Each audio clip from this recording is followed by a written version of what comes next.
and how it might affect universities or K-12 handle development, implementation, and management of a distant learning program. Simonson's emerging theory of distance education and equivalence of learning experience presents approaches for distance education. To see the real value of his theory, one must first establish a working definition of what the word theory actually means for distant education.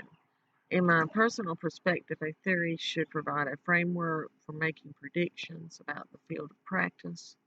Simonson's theory of equivalency provides this framework and it concurs that the theory is important to the study of distance education because it's directly impacted the practice of the field.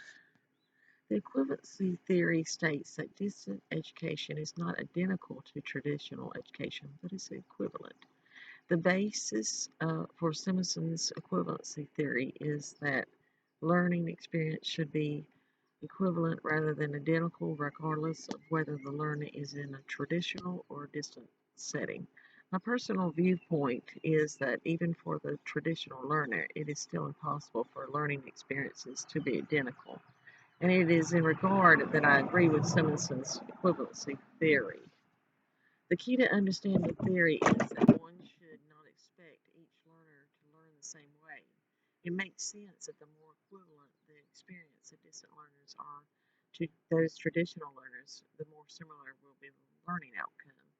I believe that if equivalent learning experiences are to take place, instructional designers need to provide a variety of equivalent instructional approaches for students, both traditional and distant, to learn from. I support the notion that instructional design procedures should attempt to anticipate and provide the collection of experiences that will be most suitable for each student or a group of students. Instructional design should adopt appropriate procedures to support instructional methods for different types of learning in order to enhance the learning experience and performance, and regardless of their learning style. The distance education is still emerging. The field of distance education is still emerging, and this is evident in the numerous theories that has been presented in this area. I believe that we have made great strides in the field of distant education, and this body of knowledge is still in transition, and therefore keeping up with the technological advances is no small feat.